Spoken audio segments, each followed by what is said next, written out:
আচ্ছা, এরকম কখনো হয়েছে যে ধরুন রুগী জেগে উঠেছে? এই শুনুন, আপনারা ফুটুন তো। কখনো এরকম হয়েছে যে কেউ আপনার কাছে বলেছে একটু অ্যানেস্থেসিয়া করে নেশা করিয়ে দিই? এর থেকে তুমি পেশেন্টকে গোলা টিপে মেরে ফেলো। অনেক রকমের অ্যানেস্থেসিয়ার আমরা নাম শুনি, লোকাল অ্যানেস্থেসিয়া, রিজিনাল অ্যানেস্থেসিয়া। তো অ্যানাস্থেসিয়া চেকআপটা কিন্তু ফুল একটা মেডিকেল চেকআপ। আচ্ছা, উনি যে ওই ম্যাজিকটা দেখাতেন যে কেটে জুড়ে দিতেন, তখন কি অ্যানেস্থেসিয়া করতেন? ডাক্তারবাবু, আমি কিন্তু রোজ ডিগ করি, ডিগ। কিরম বললে একটা পাইপ নিয়ে খেয়ে নিই। আমাদের কাছে যে ওষুধগুলো আছে সেগুলোই ডিংস টিংসের বাবা। অজ্ঞান হয়ে গেলে জুতো শোকায়, মোজা শোকায়, তারপর হ্যাঁ, এই অজ্ঞানের তো অনেক গল্প। ভেসোভেগাল বা সিনকপ হলে কি করে? মানে বিহস্কার দেখ রুপিয়া তো বাকি বাকি হোশ মেলানি।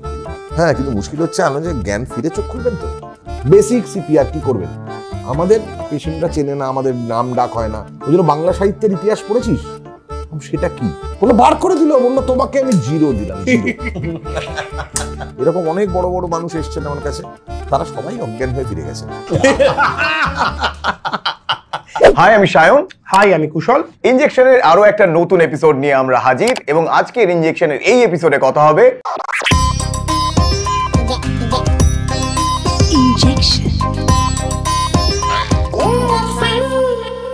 Doctor Partha Sen, anaesthetist. নমস্কার। নমস্কার। নমস্কার। প্রথমত আপনাকে স্বাগত আমাদের এই শোতে। আমার মন অবশ করার কোনো ক্লোরোফর্ম হয়? মানে মনের ব্যথা হলে অ্যানেস্থেসিয়া করে যাতে বুঝতে না পারি। মন অবশ করা যায় না? মনের ওষুধ খেতে হবে তার জন্য, ওটা আমার সাবজেক্ট নয়। আচ্ছা, মনের অ্যানেস্থেসিয়া? না, মনের অ্যানেস্থেসিয়া আমি পারি না অন্তত। আর কি শুনেছি নাকি হিপনোটিজম টিপনোটিজম করা যায়, পিসি সরকার করতেন ছোটবেলায় দেখেছি, তো ওগুলো আমরা শিখিনি। আচ্ছা, উনি যে ওই ম্যাজিকটা দেখাতেন যে কেটে জুড়ে দিতেন, তখন কি অ্যানেস্থেসিয়া করতেন? না, ওটা বিনা অ্যানেস্থেসিয়া করতেন। সবার আগে আপনার থেকে জানতে চাই যে এই অ্যানেস্থেসিয়ার হিস্ট্রিটা মানে কবে থেকে শুরু হলো? অ্যানেস্থেসিয়ার হিস্ট্রি খুব শর্টে বলি। অ্যানেস্থেসিয়া 1846 সাল 1846 ম্যাসাচুসেটস হসপিটালে প্রথম যিনি অ্যানেস্থেসিয়া দেন, তিনি তখন তো অ্যানেস্থেসিওলজিস্ট বা অ্যানেস্থেটিস্ট বলে কোনো ডাক্তারই আলাদা কিছু ছিল না। কিছু ডাক্তার নিজেদের মধ্যে কথা বললে চেষ্টা করে যে পেশেন্টের কষ্ট কি করে কমানো যায়, যদি তাদের অজ্ঞান করে দেওয়া যায় বা তাদের ব্যথার উপশম করা যায়, তবে অপারেশনগুলো সুবিধা হবে, এই ভেবে তারা কিছু জিনিস ডেভেলপ করেন। তখন অ্যানেস্থেসিয়ার কোনো আলাদা সাবজেক্ট বা আলাদা ডিসিপ্লিন ছিল না। 1846-এ ডক্টর মর্টন, ডেন্টিস্ট, উনি প্রথম এটা ডেমনস্ট্রেট করেন ইথার অ্যানেস্থেসিয়া। তো 16ই অক্টোবর 1846, তো সেই দিনটাকে এখন অবজার্ভ করা হয় যা ওয়ার্ল্ড অ্যানেস্থেসিয়া ডে হিসেবে। তারপরে আস্তে আস্তে বিস্তার, তারপরে নতুন নতুন রিসার্চ, নতুন নতুন ওষুধ, তারপরে অ্যানেস্থেসিওলজি একটা আলাদা ডিসিপ্লিন হিসেবে এস্টাবলিশড হয়। একজন অস্ত্রোপচার করেন এরকম ডাক্তার, তিনি প্রথম ভাবছেন যে কি করে পেশেন্টের কষ্ট কমাতে পারি, ব্যথা কমাতে পারি। একটা মজার কথা, আমার এক সিনিয়র দাদা বলেন যে শোনো বাবা, অ্যানেস্থেসিয়া নিতে কেউ ভর্তি হয় না হাসপাতালে, পেশেন্ট অপারেশন করাতে ভর্তি হয়, তুমি তাকে অ্যানেস্থেসিয়া দাও। তো তুমি এসে আমায় বললে ডাক্তার আমি ওটা অ্যানেস্থেসিয়া দিন তো ভর্তি হবো, ওরকম হয় না। 1847, খুব গর্বের ব্যাপার, কলকাতা মেডিকেল কলেজে আমাদের প্রথম অ্যানেস্থেসিয়া দেওয়া হয় ইন্ডিয়াতে। আচ্ছা, এই অ্যানেস্থেসিয়া আবিষ্কার হওয়ার আগে একটা পেশেন্টকে অপারেশন করতো কিভাবে? ভারতবর্ষের ইতিহাস তো খুব পুরনো ইতিহাস সমস্ত। আমাদের কিন্তু সুশ্রুত অপারেশন করতেন, এবং লেখা আছে যে অ্যানেস্থেসিয়া উনি দিতেন। হয়তো উনি লোকাল অ্যানেস্থেসিয়া বা জায়গাটাকে অবশ করার কোনো একটা মেথড ওনার কাছে ছিল। এছাড়া নানা রকম চালু গল্প আছে, মজার গল্প ইত্যাদি, যে এরকম একটা ঘর, সেই ঘরে দরজার আড়ালে একজন অ্যানেস্থেটিস্ট দাঁড়িয়ে আছেন, তার হাতে একটা ডান্ডা, মুগুর। হ্যাঁ, এবার পেশেন্ট ঢুকতে চাইছে না, অ্যানেস্থেটিস্ট তাকে জোর করে ঠেলে ঢুকিয়ে দেওয়া হলো ঘরে। ঢোকাতেই তিনি সেই মুগুরটা দিয়ে মারলেন, মারতেই পেশেন্ট অজ্ঞান হয়ে গেলে। এইবার ছবিতে আছে যে মুগুরগুলো বিভিন্ন সাইজের, মানে কতক্ষণ অপারেশন হবে সার্জন আগে থেকে বলে দিল যে এটা আমার 1 ঘন্টার অপারেশন। তো সেই অনুযায়ী সেই সাইজের মুগুর, এবং কি কতটা জোরে মুগুর দিয়ে মারা হবে সেটা যত ভালো তিনি পারবেন, তিনি তত এক্সপিরিয়েন্স। অনেক রকমের অ্যানেস্থেসিয়ার আমরা নাম শুনি, local anaesthesia, regional anaesthesia. Broadly দুটো ভাগ, general anaesthesia, regional anaesthesia. General anaesthesia মানে মানুষকে অজ্ঞান করা, পুরো মানুষকে অজ্ঞান করা, মানে মেনলি আমাদের ব্রেনটাকে ঘুম পাড়ানো, সেটা হচ্ছে জেনারেল অ্যানেস্থেসিয়া। রিজিওনাল অ্যানেস্থেসিয়া মানে একটা রিজিয়ান, তোমার শরীরের একটা রিজিয়ান, ওর শরীরের একটা রিজিয়ান। দাঁত তুলবো, শুধু দাঁতটাকে অবশ করলাম। হাতে অপারেশন করবো, শুধু হাতটাকে অবশ করলাম। এবার এই রিজিওনাল অ্যানেস্থেসিয়ারও অনেকগুলো ভাগ আছে। একটা খুব কমন লোকে জিজ্ঞেস করে যেটা কোমরে ইঞ্জেকশন দিয়ে, স্পাইনাল অ্যানেস্থেসিয়া বা এপিডুরাল অ্যানেস্থেসিয়া। এটা খুব বহুল প্রচলিত অ্যানেস্থেসিয়া, রোজ করা হয়। লোকাল মানে হচ্ছে একদম লোকাল, মানে যেটা দাঁত তোলার সময় করে, যে দাঁতটা তোলাচ্ছে সেইটাই। হাতে একটা ছোট্ট কিছু একটা ফুলেছে, কিছু হয়েছে, সেই জায়গাটুকু অ্যানাস্থেসিয়া দিল, সেটা হচ্ছে লোকাল, মানে ওইটুকু অংশ। এবার জেনারেল অ্যানাস্থেসিয়ার মধ্যে সেটা ইঞ্জেকশন দিয়ে করা হয়, বাচ্চাদের ক্ষেত্রে গ্যাস দিয়ে ঘুম পাড়ানো হয়। জেনারেল অ্যানাস্থেসিয়া প্রথমে ইঞ্জেকশন দিয়ে অজ্ঞান করার পর গ্যাসের সাহায্যে মেনটেন করা হয়। তার সঙ্গে একটা খুব নোভেল ওষুধ আমরা ইউজ করি বড় অপারেশন, সমস্ত অপারেশনে, সেটা হচ্ছে আমরা বলি মাসেল রিল্যাক্সেন্ট। সেটারও একটা ইতিহাস আছে। সাউথ আমেরিকায় ছিল না সেই ব্লো পাইপ দিয়ে ব্লো ডার্ট করলেই জন্তু মরে যেত, কিছু না, সেটা ছিল টিউবোকুরারিন বলে একটা পাওয়া যায় ন্যাচারালি। সেইটাকে ওরা বিষের বা ওই তীরের আগায় লাগিয়ে ছুঁড়লে সমস্ত মাসল প্যারালিসিস হয়ে যাবে শরীরের, সেই জিনিস আমরা ইউজ করি। এটা বাড়িতে ব্যবহার করতে পারি আমরা? মানে ধরুন মরে যাবে, খুব স্টিফ রয়েছে, না তার জন্য মাইল্ড এক্সারসাইজ করে, না তার জন্য মাইল্ড মাসল রিল্যাক্সেন্টস পাওয়া যায়, যেগুলো ডাক্তারবাবুরা প্রেসক্রাইব করেন, অর্থোপেডিক ডাক্তারবাবু বা ফিজিক্যাল মেডিসিনের ডাক্তারবাবুরা। কোমরে খ্যাচকা লেগেছে, হ্যাঁ না, এই গাত পায়ে ব্যথা, খুব মাসল পুল হয়েছে, তার জন্য খুব লো ডোজে মাসল রিল্যাক্সেন্ট, সেটা অন্য গ্রুপের পাওয়া যায়। কিন্তু সেগুলোর একটা মজা আছে, আমি তো ভয় খাই না, ওই ওষুধগুলো খেলে কিন্তু ভীষণ ঘুম পায়। আচ্ছা। আর এখন আমাদের অ্যানাস্থেসিয়াতে, জেনারেল অ্যানাস্থেসিয়াতে এত সুন্দর সুন্দর ওষুধ বেরিয়ে গেছে যে ছোট অপারেশন একটা, যেটা পেশেন্টকে অপারেশনের 2 ঘন্টার মধ্যে আমরা বাড়ি পাঠিয়ে দিই। ফুল জেনারেল অ্যানাস্থেসিয়া দিয়ে, অ্যানাস্থেসিয়া থেকে জেগে পেশেন্ট 2 ঘন্টার মধ্যে বাড়ি চলে যায়। কিন্তু তাতে অ্যাকম্পানিং একজন পার্সন লাগে যে সঙ্গে নিয়ে যাবে, আর কিছু না, আর তাকে গাড়ি চালানোটা অ্যালাউ করা হয়। ওকে। আচ্ছা, আরেকটা অ্যানাস্থেসিয়া হয় দেখেছি যে ওই কারোর হয়তো খুলে অপারেশন করছে কিন্তু পেশেন্টটা জেগে রয়েছে। এইটা তো একটা খুব কন্ট্রোভার্সিয়াল পয়েন্ট, এটাকে বলে অ্যাওয়ারনেস ইন অ্যানাস্থেসিয়া। আরেকটা কি টার্ম তুমি বলছিলে? মানে কনসাস সেডেশন, অ্যাওয়ারনেস ইন না, অ্যানাস্থেসিয়া। তুমি কুশল যেটা বলছে সেটা কনসাস সেডেশন, সেটা হচ্ছে একটা সেডেশন দেওয়া হচ্ছে, পেশেন্ট কিন্তু তোমার কথা ফলো করে, সে একটা ঘুমিয়ে আছে, ইন স্টেট অফ স্লিপ। সেই ওষুধগুলো they mimic natural sleep. Patient ঘুমিয়ে আছে কিন্তু সে ডাকলে সাড়া দিচ্ছে বা তোমার সঙ্গে একটু কোঅপারেট করছে, কিন্তু সেইটা দিয়ে খুব বড় কিছু করা যাবে না। আর তুমি যেটা বলছো সেটা অন্য। অনেকে বলছে ডাক্তারবাবু আমি সব বুঝতে পেরেছিলাম, আমার কাটা হচ্ছে ইত্যাদি ইত্যাদি, এসব এককালে হতো। এটাকে বলে অ্যাওয়ারনেস অ্যানাস্থেসিয়া। এটা খুব একটা কন্ট্রোভার্সিয়াল জিনিস, কারণ আমেরিকা, ইংল্যান্ড, আমাদের দেশও এখন হোপফুলি এসে যাবে। সেটা হচ্ছে অ্যানাস্থেসিয়ার মধ্যে কেউ যদি জেগে যায়, মানে সে যদি বুঝতে পারে যে তার অপারেশনের সময় কি অপারেশন হচ্ছে, ডাক্তাররা কি কথা বলছে ইত্যাদি, এগুলো যদি সে বুঝতে পারে, that is suppose to be অন্যায় আর কি টু দ্য পেশেন্ট। পেশেন্ট কতটা অজ্ঞান সেটা দেখার না কোনো মাপ ছিল না, কথাটা বুঝতে পারলে? আমি তোমার একটা ওষুধ দিলাম, আমি আমার অভিজ্ঞতা অনুযায়ী তোমার একটা ওষুধ দিলাম, সেই ওষুধটায় তুমি কতটা ঘুমোলে তার কোনো মাপ হয়? ঘুমের কোনো মাপ হয় না তো, আমরা তো তাই জানি। একক নেই, কোনো একক নেই। এখন একটা মনিটর এসে গেছে, সেটা ডেভেলপের জন্য আমাদের আইআইটি খড়গপুরেরও বিরাট অবদান আছে। সেই মনিটরে বিস মনিটর, BIS। ওকে। এই মনিটরে যেমন ইসিজি লিড লাগানো হয় আমাদের চেস্টে ইসিজি করার জন্য, সেটা মাথায় লিড লাগানো হয়। আর একটা মনিটর থাকে ইসিজি মনিটরে যেমন কন্টিনিউয়াসলি ইসিজি দেখা হয়, সেরকম বিস মনিটর কন্টিনিউয়াসলি একটা ওয়েভ আসে এবং তার সঙ্গে একটা ভ্যালু আসে। সেই ভ্যালুটা যদি অ্যারাউন্ড 60 থাকে, তার মানে পেশেন্ট ইজ ওয়েল স্লিপ। কিন্তু মজার কথা হচ্ছে this monitor is not very widely available because it is expensive. এই যে লিডটা তোমার কপালে লাগানো হচ্ছে, এই লিডটার দাম 1200 টাকা। আমাদের এখন যে উন্নততম যে অ্যানাস্থেসিয়া মেশিন, আমরা বলি ওয়ার্ক স্টেশন, একটা ককপিটের মতন ব্যাপার, সেগুলোর দাম কোটি টাকার মতন। সেই অনুযায়ী আমাদের খরচা বাড়ছে, যত অ্যাডভান্সমেন্ট হচ্ছে তত খরচা বাড়ছে, যত নতুন নতুন গ্যাজেট আসছে তত খরচা বাড়ছে, যত রিসার্চ হচ্ছে তত নতুন জিনিস আসছে। আমি 1990 সালে যখন ডাক্তারি পাস করেছি আর এখনকার মধ্যে আকাশ আর পাতাল তফাৎ। আগে মাসেল রিল্যাক্সেন্ট যে কথা বলছেন, যে টিউবগুলো দিয়ে আমাদের অপেক্ষা করতে হতো কখন তার এফেক্টটা শেষ হয়ে চলে যাবে, তারপরে পেশেন্ট জাগবে। এখন একটা ওষুধ বেরিয়েছে, যখনই দিই না কেন পেশেন্ট জেগে যাবে, কিন্তু ওষুধটার দাম 2500 টাকা। একটা খুব important topic, pre anaesthetic checkup. তোমার একটা গলব্লাডারের অপারেশন হবে কি অ্যাপেন্ডিক্সের অপারেশন হবে, তুমি যেমন ডাক্তারবাবুকে দেখালে, তিনি দেখলেন, কিছু টেস্ট করতে দিলেন, বললেন আল্ট্রাসাউন্ড করো, ওই করো, সেই টেস্ট করো, এগুলো। সেরকম অ্যানাস্থেসিয়াও তো একজন ডাক্তার দিচ্ছেন, তারও কিছু রেলিভেন্ট টেস্ট আছে, বা তিনি সেই পেশেন্টকে দেখতে চাইছেন। ধরো তুমি বাচ্চা ছেলে, তোমার কোনো অসুখ নেই, একজন 70 বছরের লোক হলো, যার হার্টের অসুখ আছে, ডায়াবেটিস আছে, একটু কিডনি প্রবলেম আছে, হাঁপানি আছে, তাদেরকে বলতে হবে সার্জেনদের যে ডাক্তারবাবু আমি অ্যানাস্থেটিস্টকে দেখতে চাই বা দেখাতে চাই আমার অপারেশনের আগে।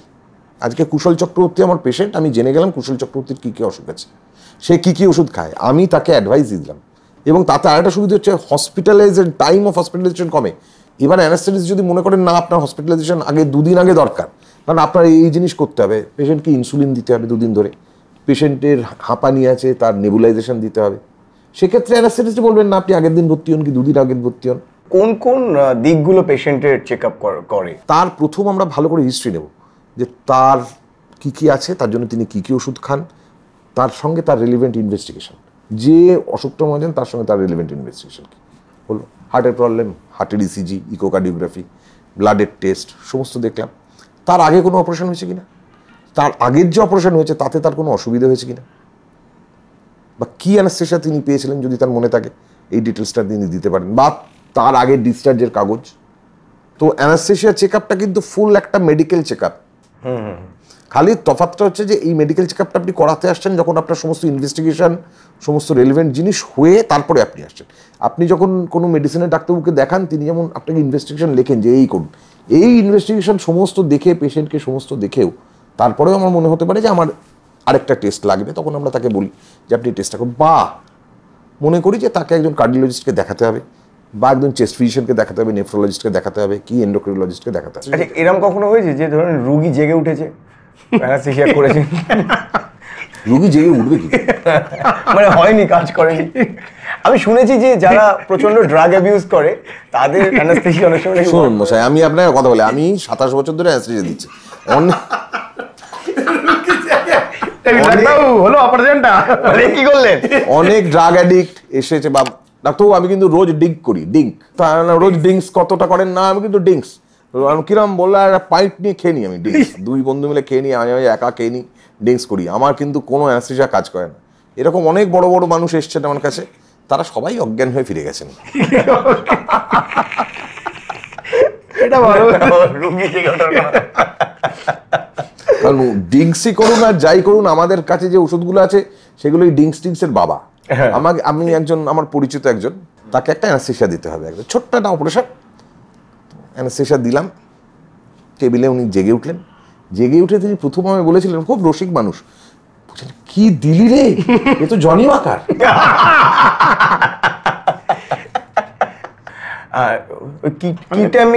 কিটামিনটা প্রথমে বলুন। কিটামিন একটা ওষুধ, মানে আমি যখন অ্যানাস্থেশিয়া করতে গেছি ওষুধটা তখন অলরেডি ইটস দেয়ার। তো এই কেটামিন নিয়ে পড়াশোনা করতে বলতে ডিসোসিয়েটিভ অ্যানাস্থেশিয়া হয়। ডিসোসিয়েটিভ অ্যানাস্থেশিয়াটা কি বস্তু হলো, মানে patient is dissociated from the surrounding.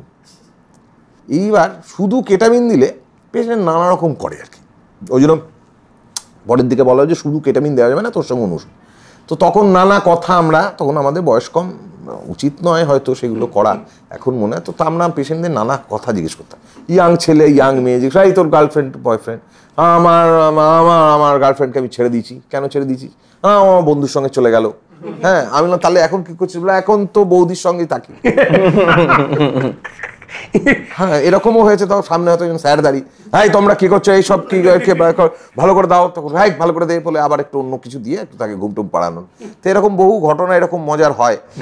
তখন বয়স কম, 23-24 বছর বয়স আমাদের। লুকিং ব্যাক হয়তো খুবই অন্যায় হয়েছিল, এখন সেটা বুঝতে পারি। আমরা একবার আমাদের হাউস টপ কোয়ার্টারে চোর ধরেছিলাম, আমাদের মাঝখানে হাউস টপ কোয়ার্টারে খুব চুরি হচ্ছিল। তো ওই ড্রাগ অ্যাডিক্ট ইত্যাদি কিছু ছেলে পুলে পিছনের বস্তিতে একজনেরও মেশ ছিল, তাকে ধরা হয়েছিল। সেটা ছুটির দিন ছিল, তো মজা করার উদ্দেশ্যে তাকে কেটামিন দেওয়া হয়েছিল। আমি তখন রাদার অ্যানাস্থেশিয়াতে ছিলাম না, আমি তখন সার্জারি হাউস স্টাফ ছিলাম। অ্যানাস্থেশিয়ার একজন হাউস স্টাফ ছিল আমাদের ব্যাচের, সে ওই দিয়েছিল কেটামিন, ওই বেটাকে কেটামিন দে, একটু দিয়ে কি করে। সে তো কেটামিন পেয়ে মানে এটা অক্কা পাওয়ার মতন হয়ে গেল, বলে এই তো অক্কা পেয়ে যাবে, চল আবার বলে ছেড়ে দে। তারপরে কেড়ে তাকে এসে করাটা হয়েছিল। মারধর করতাম না আমরা তখন খুব একটা, তখন এই মার ধরে চলটা ছিল না, কিন্তু গণধোলাই ইত্যাদির চল এত। আসলে মানুষ কম ফ্রাস্ট্রেটেড ছিল। মানে কেটামিন ওষুধটা এখন মোটামুটি আউট অফ ভোগ হয়ে গেছে, এখন আর ইউজ করা হয় না। এক সময় খুব ইউজ করা হয়েছিল। কেটামিনের কিছু স্পেসিফিক জায়গায় এখনও কেটামিনটি ইউজ করা হয়, যেমন একটা খুব মানে কষ্টকর প্রসিডিওর আছে, বার্ন ড্রেসিং। একটা মানুষ পুড়ে গেছেন, তার ওই প্রতি একদিন অন্তর অন্তর তার উটিতে এনে ড্রেসিং করা হয়, একটা 40% বার্ন, 50% বা 30%, ওই painful procedure. Ketamine is a good analgesic. তো এদের ক্ষেত্রে, এদের তো পুরো ওই একদম সেই ফর্মালি অ্যানাস্থেশিয়া দেওয়া হয় না, এদের ক্ষেত্রে কেটামিন এবং অন্যান্য ব্যথার ওষুধ দিয়ে পেশেন্টকে খুব সুন্দর অ্যানাস্থেশিয়া দেওয়া যায়। কেটামিনটা ভায়াল থেকে নিয়ে সিরিঞ্জে করে টেনে ওই ফ্রুট জুসের মধ্যে মিশিয়ে খাইয়ে দেওয়া হয়। এটা হচ্ছে ভালো দিকে ওই বাচ্চাদের কোল থেকে নিয়ে আসার জন্য। সেটাই চোর ডাকাতরা ইউজ করেছে, চায়ের মধ্যে মিশিয়ে দিয়েছে, টেস্টলেস, সুতরাং তুমি বুঝতে পারবে না তোমায় যদি খাইয়ে দেওয়া হয়। তো ভুলেও কিন্তু কেটামিন ইউজ করতে যাবেন না আপনারা। পাবে না, প্রথম পাবে না, শিডিউল এইজ ড্রাগ, সুতরাং পাবে না। তো চায়ের মধ্যে মিশিয়ে দেবে, এখন ভারতবর্ষে সব সম্ভব, সবই চোরাপথে পাওয়া যায়। তো ওই চায়ের মধ্যে মিশিয়ে দিল, ডোজটা বলবো না, ডোজটা থাকবে, ডোজ বলার দরকার নেই, ওই ডোজে মিশিয়ে দিল, দিয়ে খাইয়ে দিল। তুমি মোটামুটি তোমার নামার কথা হয়তো ধানবাদ, তুমি চলে গেলে এলাহাবাদ, আর তোমার সব জিনিসপত্র নেমে গেল মাঝখানে কোথাও একটা, শুধু অন্তর্বাস করে শুয়ে আছো ট্রেনে, এরকম হতে পারে। তাহলে একটু গোয়া টোয়ার দিকে নামিয়ে দিলে ভালো হতো। কেটামিনের অনেক মজার মজার ঘটনা শুনেছি, যে কেটামিন দেওয়ার পর ওই যে বললাম যে গার্লফ্রেন্ড বয়ফ্রেন্ড এইসব জিজ্ঞেস করা, ধরুন আপনার উপর অনেক রাগ, সেগুলো বেরিয়েছে কেটামিনের পর। আমার উপর ডাক্তার, আমাদের তো একদিনের জন্য দেখে, আমাদের উপর মানে ডাক্তাররা পাড়ার লোকের উপর থাকে, সেসব অশ্রাব্য ভাষা ইউজ করা, হ্যাঁ ও দেখে নেবো 4 অক্ষর 6 অক্ষর 8 অক্ষর, হ্যাঁ দাঁড়ান না যাই বাড়ি, হ্যাঁ পায়ে লাগলো আর বলবেন না, ও তারপরেই তাকে গালিগালাজ। অ্যানাস্থেশিয়া তো নানা রকম মজার গল্প। আমার একটা নিজের গল্প, তো আমি আগে সেই গল্পটা শুনেছিলাম, তো আমি সেটা প্রয়োগ করে ফেললাম। আমায় একটা জায়গায় অ্যানাস্থেশিয়া দিই, সেন্ট্রাল ক্যালকাটার একটি নার্সিংহোমে। তখন আমারও বয়স কম, নতুন নতুন প্র্যাকটিস করছি, 2 বছর 2 প্র্যাকটিস হয়েছে, তো গেছি একটা জায়গায়। তো অবাঙালি পেশেন্ট, সম্ভবত পেশেন্ট বিহার বা উত্তরপ্রদেশের মানে বাড়ির লোক, তো হয়ে গেছে। এবার ডাক্তারবাবু যিনি ছিলেন, সিনিয়র ডাক্তারবাবু, তিনি বলেছেন যে উনি অ্যানাস্থেটিস্ট ডক্টর পার্থ সেন, ডেকে সাজেস্ট ওনার ফিজটা ওনাকে দিয়ে দিন। তা আমি বলছি ডাক্তারবাবু আপনার ফিজ কত? তাই বলছি 1000 টাকা। তো একজন বয়স্ক লোক ছিল, বললো बेहोश करने के लिए 1000 रुपया लेते हैं आप लोग? ये तो रुपया सुन के बेहोश हो जाएंगे हम। हाँ, तो बोलें जी आप बेहोश करके 1000 रुपया, बेहोश करने के लिए 1000 रुपया, नहीं बेहोश करने के लिए 1 रुपया लेता है, तो बाकी होश में लाने के लिए करता। अच्छा, लोगटा कन्विंस हो गया, हाँ ये बात तो सही है, बेहोश करना कोई बड़ा बात नहीं है, आप भी कर सकते हैं, आप दे दो लोग बेहोश हो जाएगा, लेकिन बेहोशी से होश में लाना ही सबसे बड़ा बात है। আমরা বলি এটা মানে it is something like flying, মানে প্লেন চালানোর মতন, টেক অফ, ক্রুজ, ল্যান্ডিং। কোনটা বেশি টাফ? আমার তো মনে হয় যে ক্রুজ তো ঠিক আছে, মেন হচ্ছে take off and landing. Okay, cruise তো অটো পাইলট, মানে ফ্লাইটের মতো, প্লেন তো অটো পাইলটে চলে, তা আমাদেরও তো তাই। হ্যাঁ, সবকিছু ঠিক সেট করে দিলাম, চলছে। এবার ম্যানিপুলেশন কি করতে হয় না? হ্যাঁ নিশ্চয়ই করতে হয়। পেশেন্টের ব্লাড প্রেশার বেড়ে গেল, কমাতে হবে, ব্লাড প্রেশার কমে গেল, বাড়াতে হবে, হার্ট রেট বেড়ে গেল, কমাতে হবে, হার্ট রেট কমে গেল, বাড়াতে হবে, পেশেন্টের কতটা স্যালাইন লাগবে, কতটা ইউরিন আউটপুট হচ্ছে, বিভিন্ন জিনিসের উপর মেনটেন। তো সেটার একটা মোটামুটি মানে শুরু হয়ে গেলে গতে চলবে, আবার হচ্ছে শেষ হয়ে গেলে তাকে ফেরত আনা, এবং ফেরত আনাটা খুব ইম্পর্টেন্ট। কারণ যা ম্যাক্সিমাম ইভেন্ট দেখা গেছে, যা অ্যাডভার্স ইভেন্ট, সব কিছুরই তো অ্যাডভার্স ইভেন্ট হয়। হ্যাঁ, একটা স্ট্যাটিস্টিক্স আছে যে এত পার্সেন্টে এই হবে, সেই দেখা গেছে যে শুরু আর শেষে প্রবলেম হওয়ার চান্স বেশি। সেই জন্য আইডিয়ালি বলা হয় যে শুরু বা শেষে একজন জুনিয়র অ্যানাস্থেটিস্ট, একজন সিনিয়র অ্যানাস্থেটিস্ট থাকবে, আইডিয়ালি স্পিকিং। একজন জুনিয়র যদি অ্যানাস্থেটিস্ট দেয়, তার পাশে একজন সিনিয়র থাকবে শুরু আর শেষের সময়, মাঝখানটা সে করে দেবে। এখন কি ডক্টর পেশেন্ট রিলেশনশিপটা কেমন দেখতে হবে এখন? ট্রাস্টটা অনেক কমে গেছে, সেটার জন্য ডাক্তাররাও দায়ী, পেশেন্টের বাড়ির লোকেরাও দায়ী।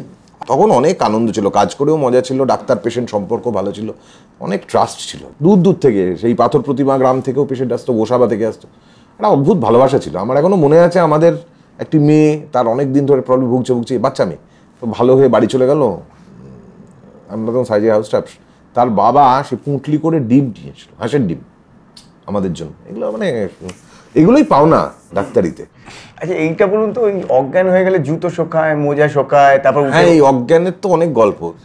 এটা কি কোনো সায়েন্টিফিক এক্সপ্লেনেশন আছে? মৃগী হয় যাদের, মৃগী হয়ে দাঁত খিচিয়ে পড়ে যায়, দাঁতে দাঁত লেগে পড়ে যায়, মৃগীটা নিজের থেকেই ঠিক হয়ে যায়, তখন ওই জুতো শোকানো, মোজা শোকানো এসব আছে। আমার এটা একটা গল্প আছে, এই সব জায়গাতেই গল্প আছে।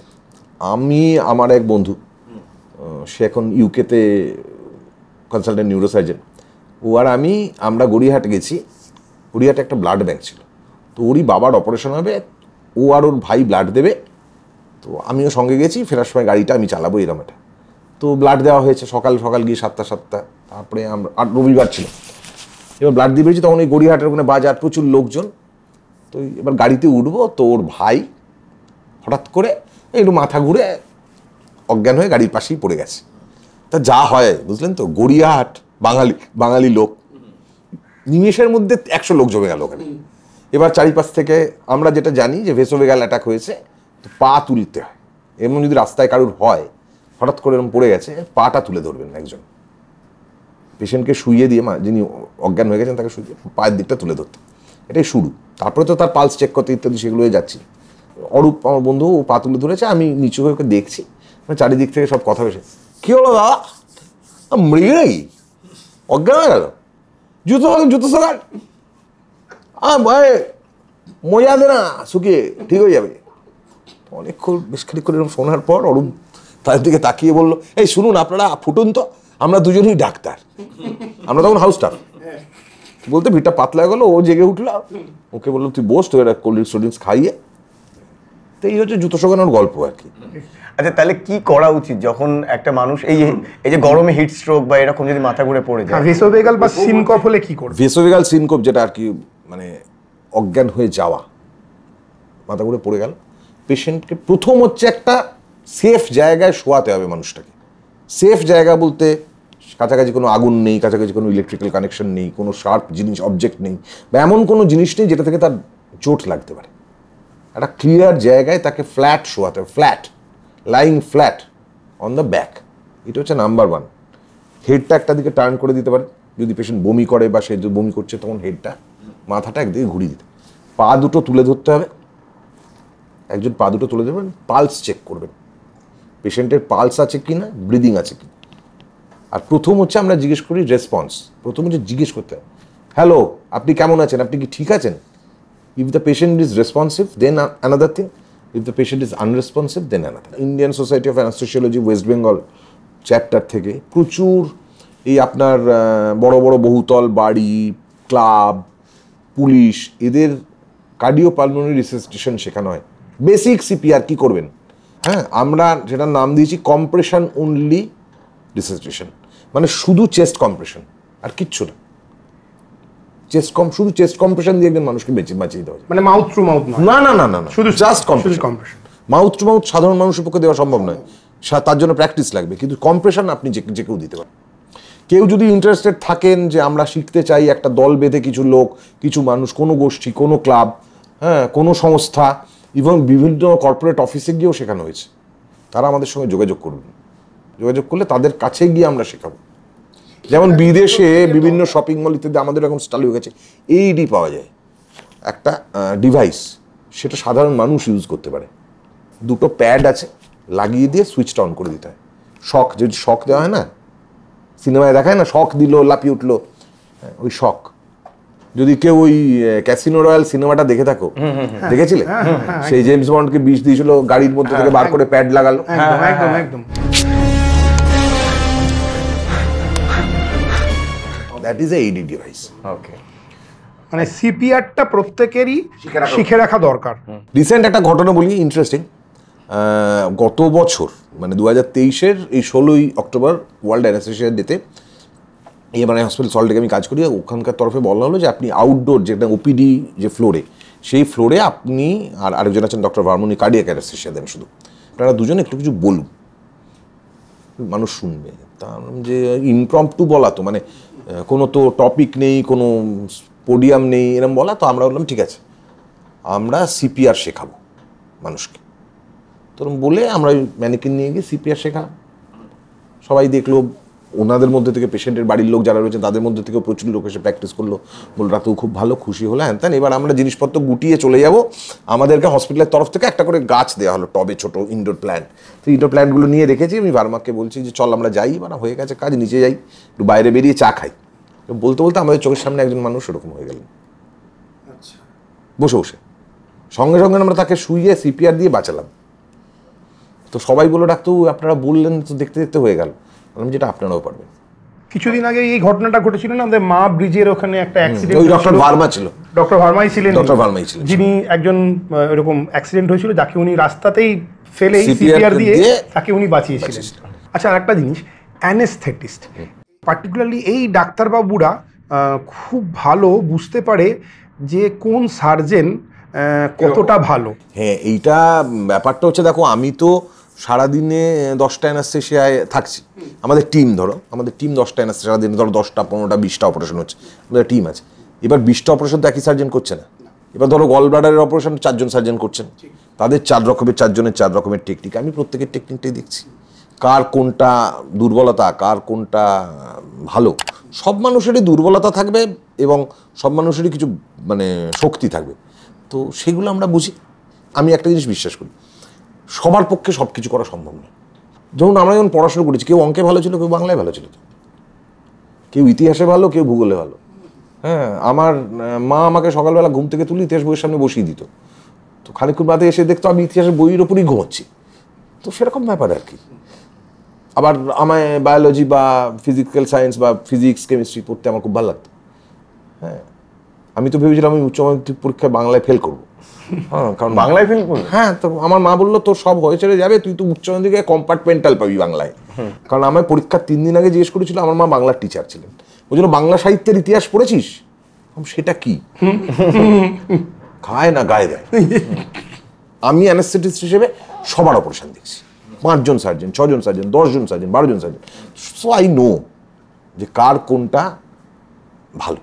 তো এই সূত্রে আমার একজন সিনিয়র সার্জন একদম বলছেন, আমি আমার আত্মীয় তার কাছে রেফার করেছি একটা অপারেশনের জন্য। তো অপারেশন করলেন উনি, আমি অ্যানেস্থেশিয়া দিলাম। উনি বললেন today I am very happy.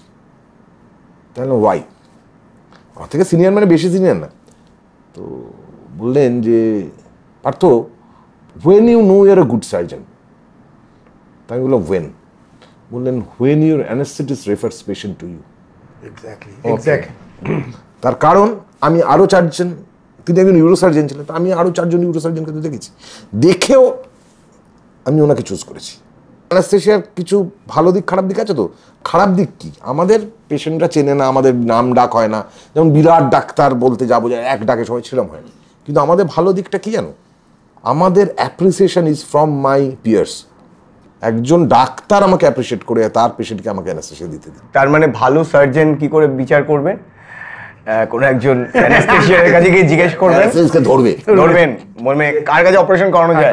তো এটা একটা মানে পার্ট অফ দ্য জব আর কি। ডাক্তার, আরেকটা জিনিস ছোটবেলা থেকে আমরা দেখেছি সিনেমায় অ্যানাস্থেশিয়া কিডন্যাপিং এর, যে রুমালের মধ্যে নাকি ক্লোরোফর্ম দিয়ে নাকে ধরে, তারপর অমিনির মধ্যে নিয়ে চলে যায় কিডন্যাপিং। ক্লোরোফর্মের মজাটা কি, ইথার ক্লোরোফর্ম এগুলো ইভাপোরেট করে। তোমার মুখের মধ্যে আমি যদি ক্লোরোফর্ম ধরে রাখি, তুমি তো শ্বাস নেবে, একটা মানুষ তো শ্বাস নেবে। এবার শ্বাস নিলে সেটা তোমার লাংসে যাবে, লাংস থেকে ব্লাড থেকে brain. So it is possible. এই নয় যে it is not impossible, it is possible, but I don't know the dose, don't ask me. আচ্ছা, ক্লোরোফর্মে একটা মজার কথা মনে পড়লো। আমায় একদিন এক ভদ্রলোক, পেশেন্টরা তো নানা কথা জিজ্ঞেস করেন, তা আমায় বললেন যে আপনি কি ক্লোরোফর্ম দিয়ে অ্যানাস্থেশিয়া দেবেন? আমি বললাম আমি যা জানি, লাস্ট ভারতবর্ষে ক্লোরোফর্ম ইউজ হয়েছিল 1925 সালে গান্ধীজির অপারেশনের সময়। গান্ধীজির একটা অ্যাপেন্ডিসেক্টমি অপারেশন হয়েছিল 1925 সালে। সেটা ভায়োলেন্ট ভাবে নাকি নন ভায়োলেন্ট ভাবে? না না, নন ভায়োলেন্ট ভাবেই তো অ্যানেস্থেশিয়া দিয়েছে। হ্যাঁ, সম্পূর্ণ অহিংস পদ্ধতিতে দেওয়া। একদম। তো অ্যানাস্থেশিয়া সেটা ক্লোরোফর্ম ইউজ করা হয়েছিল, এটা লেখা আছে সেইটাই। আমি দেখুন 1925-এর পর ক্লোরোফর্ম ইউজ হয়েছে কিনা আমি ঠিক জানি না। আর ক্লোরোফর্ম কি করে ইউজ করতে হয় আমি জানি না। আমাদের এগুলো হিস্ট্রি হিসেবে পড়ানো হয়েছে। কিন্তু সাধারণ মানুষ মানেই হচ্ছে জানে যে ক্লোরোফর্ম, আর কিছু জানে না। মানে আমিও তাই জানতাম আজকের আগে। কিন্তু এইগুলো থেকে আমরা বেরিয়ে এসেছি। এখনকার গ্যাসগুলো অনেক উন্নত। আর এখন আইভি দিয়ে ইন্ট্রাভেনাস এত ভালো ভালো ওষুধ আছে, বলা হয় আমরা বলি আর্ম ব্রেন সার্কুলেশন, মানে তোমার আর্মে দিচ্ছি, তোমার ব্রেনে যেতে যে সময়টা লাগছে ওষুধটা, 1 আর্ম ব্রেন সার্কুলেশন একটা পেশেন্ট অজ্ঞান হয়ে যায়। আগেকার দিন তো 4 জন পা হাত চেপে ধরলো, তাকে মুখের মধ্যে একটা মাস্ক দিয়ে তাতে ইথার ঢালা হলো, দিয়ে অজ্ঞান করা হলো। কিছুদিন আগে হতো, গ্রাম মফস্বলের সাইডেও হতো। 60-এর দশক 70-এর দশকেও হয়েছে, ইভেন 80-এর দশকেও হয়েছে। এখন ইথার পাওয়া যায় না। আমরা ইথার অন্যভাবে ইউজ করতাম। আমরা এই জামায় রক্ত লাগলে ইথার দিয়ে খুব ভালো উঠে যায়। আমাদের সময় একটা হ্যালোথেন বলে একটা গ্যাস আছে, আচ্ছা, এখন আমরা ইউজ করি ডেস্ট্রোরেন, সেওফ্রোন। এগুলো অনেক সফিস্টিকেটেড জিনিস, তার ডেলিভারি সিস্টেমও অনেক সফিস্টিকেটেড। এই হ্যালোথেনটা খুব একটা বাংলা মেথডে দেওয়া হতো, একটা গোল্ডম্যান ভেপোরাইজার বলে একটা মানে you have to vaporise the gas to give it to the patient to make him sleep. তো এই গোল্ডম্যান ভেপোরাইজার বলে একটা জিনিস ছিল, কাঁচের একটা এরকম বোতলের, সেটা লাগানো থাকতো অ্যানাস্থেশিয়া মেশিন, তার মধ্যে হ্যালোথেন থাকতো। এবার অ্যানাস্থেশিয়ার মানে অক্সিজেনটা ওর মধ্যে দিয়ে পাস করে পেশেন্টের কাছে যাবে। তো এই যে সিস্টেমটা আগেকার দিনে অ্যানাস্থেশিয়া মেশিন, তো আমি 95-96 সালে প্রচুর লিকেজ থাকতো। তো আমাদের একটা ছিল ওই প্রত্যেক দিন 12টার পর একটা রিডাকশন রুম বলে একটা ব্যাপার হতো, মানে হাড় রিডাকশন করাতো, ভাঙা হাড় রিডাকশন করে প্লাস্টার করাতো ঘুম পাড়িয়ে, মুখে মাস্ক দিয়ে ওই হ্যালোথেন দিয়ে ঘুম পাড়িয়ে একটু আইভি দিয়ে ওটা, তারপর পেশেন্টের বাড়ি চলে যেত 1-2 ঘন্টা বাদে। ওটা হালকা একটা। তো যেদিন রিডাকশন রুমে ডিউটি থাকতো, ধরো সপ্তাহে একদিন আমাদের ডিউটি থাকতো, প্রত্যেকেরই ঘুরিয়ে ঘুরিয়ে, একজন সিনিয়রের সঙ্গে আমরা তখন ট্রেনিং, একজন জুনিয়র একজন সিনিয়রের সঙ্গে ট্রেনিং যেত। তো যেদিন রিডাকশন রুমে যেতাম সেদিনকে ঘরে ফিরে মানে হাউস অফ কোয়ার্টারে ফিরে 1 পেট ভাত খেতাম, মানে অন্য দিনের তুলনায় বেশি ভাত খেতাম, খেয়ে মোটামুটি ওই ধরো 3টে থেকে ঘুমোতাম সন্ধ্যে 7টা অবধি, এত গাঢ় নিদ্রা। কারণ ওই যে হ্যালোথেন একটু একটু লিক করতো না, সবাই ওই তাতেই একটু ওইটা হতো আর কি, সেটা পরে বুঝেছি। ঘুম পেত। আপনার হোস্টেল ডেজ কেমন ছিল? আমাদের হোস্টেল ডেজ খুব মজার, যেমন পড়াশোনাও করেছি সেরকম বদমাইশিও খুব করেছি। কি কি বদমাইশি করতেন আপনার? সব বদমাইশি তো আর সেগুলো বলা যাবে না, আমাদের তো মানে ওরকম বদমাইশি বলা যাবে না, বরঞ্চ কলেজ লাইফের গল্প করা যেতে পারে। আমাদের টিচাররা মানে স্যারেরাও তো আমাদেরই মতন, তারা না টিচার হয়েছেন পরে, তারাও রসিক লোক ছিলেন আর কি। তা কলেজে যে ইন্টারনাল সেমিস্টার হতো সেরকম সেমিস্টার হচ্ছে, তো ফার্মাকোলজি পরীক্ষা তো আমার হয়ে গেছে, আমি চলে এসেছি, এসে ক্যান্টিনে চাটা খাওয়াচ্ছে বসে, আমাদের এক বন্ধু এসছে, খুব ফর্সা ছিল সে, খুব ফর্সা, টুকটুক ব্যাপার, এটা লাল। কিরে কি হলো? তো বললো না এই আমাকে খুব আমার উল্টোপাল্টা অপমান করে ফেললো, অপমান করলে করলো। তাহলে কেন, কি অপমান, কি হয়েছে? বললো আমাকে না অনেকগুলো প্রশ্ন করছিল, আমি না কিছু পারছিলাম না। আমি সেটাই স্বাভাবিক, কিছু পড়িস নি, পারবি না, এটাই তো মানে আমরা তো সবাইকেই চাই আর কি, পড়িনি না পড়লে আর কে পারে, যারা পড়ে তারা পারে, তাহলে সেটা ঠিকই আছে, কনসিস্টেন্ট উইথ দ্য ফ্যাক্ট আর কি। মানে আমরা তো ওইরকমই পড়াশোনা করি না, পরীক্ষার আগে গিয়ে একদম পড়ি এরকম। তো পড়িস নি, পারিস তো, আমিও তো পারিনি, আমাকে তো কিছু, আমার একটু বকে চোখে ছেড়ে দিল, এই কিছু পড়ো নি হ্যান ত্যান। বলো না, আমাকে লাস্টে জিজ্ঞেস করলো আয়রন ডেফিসিয়েন্সি অ্যানিমিয়া হলে কী দেবে। তা আমি দেখলাম যে ওইটাই পারি, তা মনে পড়ে আয়রন ডেফিসিয়েন্সি, স্যার আয়রন দেবো? তোর খুব ভালো, খুব ভালো আয়রন দেবে। তা বাবা তুমি কি পেশেন্টকে ট্রাম লাইন চুষে খেতে বলবে? তো বলতে হবে যে কি ফর্মে দেবে, আয়রন দেবে, এরকম। তো এরকমই ফার্মাকোলজিতে ওই পরের দিন ওই রকম দিনে আবার ঘটনা। আমাদের একটি ছেলে ছিল, সে পড়াশোনায় খুব ভালো ছিল, রোগা পাতলা, শান্তশিষ্ট, চোখে চশমা পড়া, তো অবাঙালি ছেলে ছিল, বাংলায় একটু টান ছিল, সেন্ট্রাল ক্যালকাটায় থাকতো, রিপন স্ট্রিটের আশপাশে, একটু বাংলায় টান ছিল। তো আমরা সেদিনকে আমাদের পরীক্ষা আগে শেষ হয়ে গেছে, আমরা সেদিনকে বসে গুলতানি করছি যথারীতি, ক্যান্টিন আলো করে, আমরা ক্যান্টিন আলো করে বসতাম, তো ক্যান্টিন আলো করে আমাদের গুলতানি চলছে। তো এমন সময় ও এলো, ছেলেটি এসে আমাদের ছোটু বলতাম, ছোটু 1 কাপ চা দো। তো বললো চা দো, কি ব্যাপার, গম্ভীর হয়ে যায়, ভালো হাসি খুশি ছেলে, এই ডাক এটা এইদিকে, না না ঠিক হয়, না ঠিক আর নেই, এখানে এসে বসো আমাদের সঙ্গে, বসালাম। তো কি হয়েছে বাবা তোর? বললো গন্ডগোল হয়ে গেল। কি গন্ডগোল? বললো আমাকে জিজ্ঞেস করলো কি ডায়াজিপামের ডোজ কত। ডায়াজিপাম হচ্ছে ঘুমের ওষুধ, ক্যাম্পোস যেটাকে বলতাম এককালে আমাদের, ডায়াজিপামের ডোজ কত? ডায়াজিপামের ডোজ হচ্ছে 5 মিলিগ্রাম। তারপরে বললো আমার কি স্লিপ অফ টাং হয়ে গেল, কি বললাম কি 5 গ্রাম। তারপরে তখন বললো তাতে, বললো 5 গ্রাম, এর থেকে তুমি পেশেন্টকে গোলা এরম ভাবে দেখিয়েছিল, গোলা টিপে মেরে ফেলো। আমরা ওকে সহানুভূতি জানবো, হাসতে হাসতে গড়িয়ে পড়ছি। তো এরকম ছোট গল্প, এই গল্প তো শেষ হবে না। ফরেনসিক মেডিসিন বলে একটা বস্তু আছে, ফরেনসিক মেডিসিন আমরা একটা এপিসোডও করেছি আমরা। পরাগ হ্যাঁ, পরাগ আমার ব্যাচমেট, পরাগ এনআরএস, আমি ন্যাশনাল। তো ফরেনসিক মেডিসিন যখন ক্লাস করাতো তখন গল্প করেছি, ভালো করে শুনিনি, সবাইকারই তো পরীক্ষায় গিয়ে তো আত্মারাম খাঁচা যারা কি জিজ্ঞেস করবে।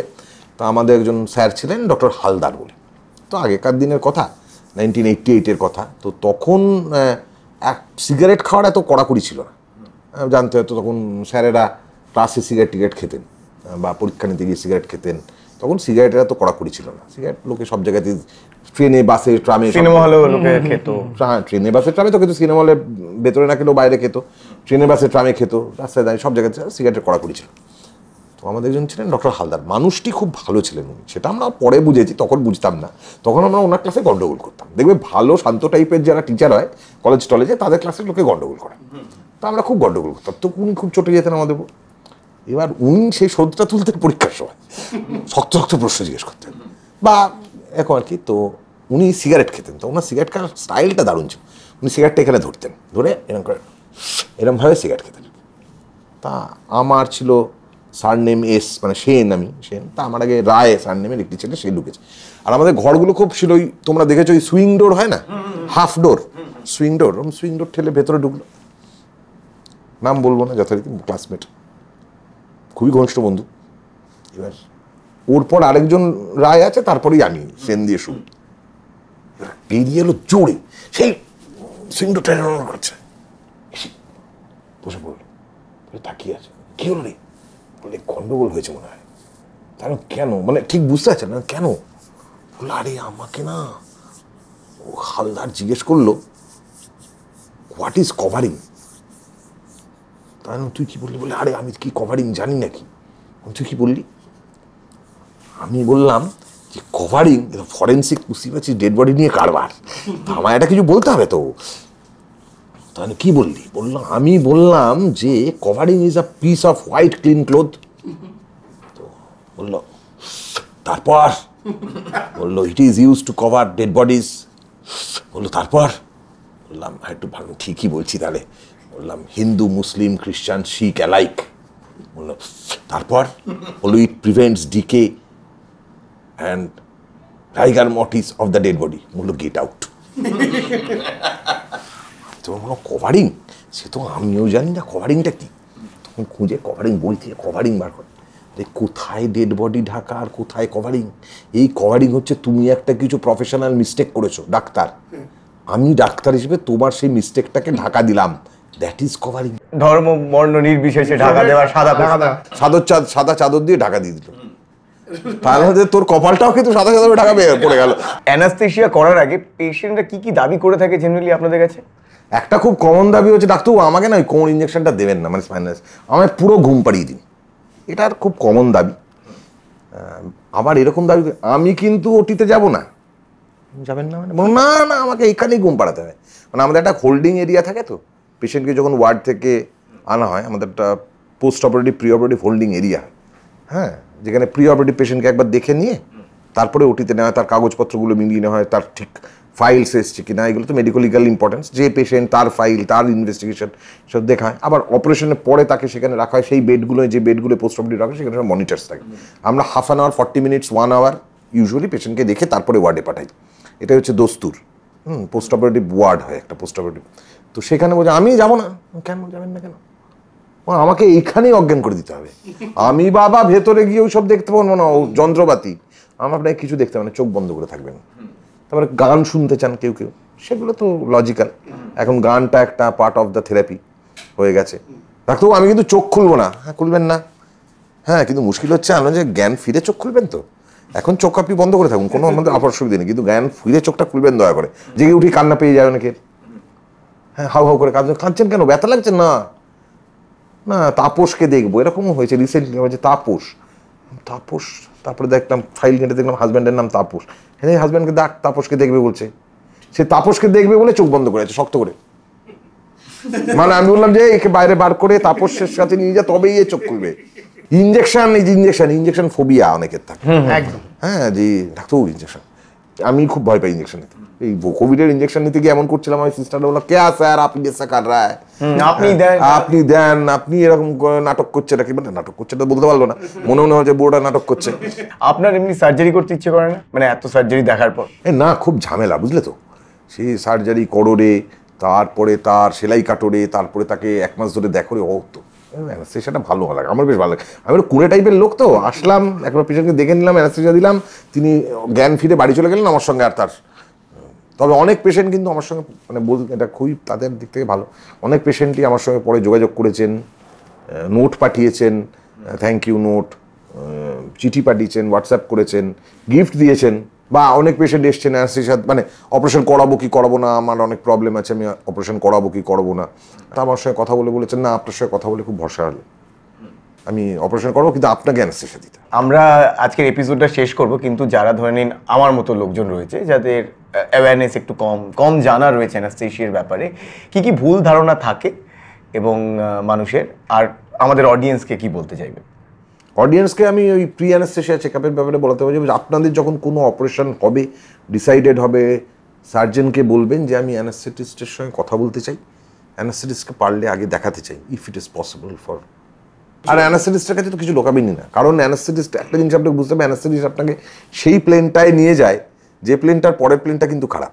তো অনেকে কখনো এরকম হয়েছে যে কেউ আপনার কাছে বলেছে একটু অ্যানাস্থেশিয়া করে নেশা করিয়ে দিন? এই যে মাইকেল জ্যাকসনের মারা যাওয়া, হ্যাঁ, সেটা তো ওর স্লিপলেসনেস ছিল, ঘুমোতে পারতো না লোকটা। ওরা একজন ডাক্তার ছিল যে ওকে প্রোপোফল ইঞ্জেকশন দিত। Propofol is an anaesthesia induction agent. তো উনি রোজ প্রোপোফল নিতেন, ওনাকে প্রোপোফল দেওয়া হতো, 2 ঘন্টা উনি ঘুমোতেন, তারপরে জেগে যেতেন। কারণ প্রোপোফল ইজ শর্ট অ্যাক্টিং, কিন্তু propofol is very potent, blood pressure কমায়, হার্ট রেট কমায়, শ্বাস বন্ধ করে দিতে পারে। প্রোপোফল ওভারডোজে হি জাস্ট ডায়েড। সুতরাং ওই জন্য বলেছি অ্যানাস্থেশিয়া নেওয়ার দরকার নেই, অপারেশন হলে অ্যানাস্থেশিয়া। তো থ্যাংক ইউ সো মাচ এখানে আসার জন্য। তাহলে এখানেই বিদায় নিচ্ছি। আমি সায়ন, আমি কুশল। ফিরছি নতুন এপিসোডে নতুন কোনো ইনজেকশন নিয়ে।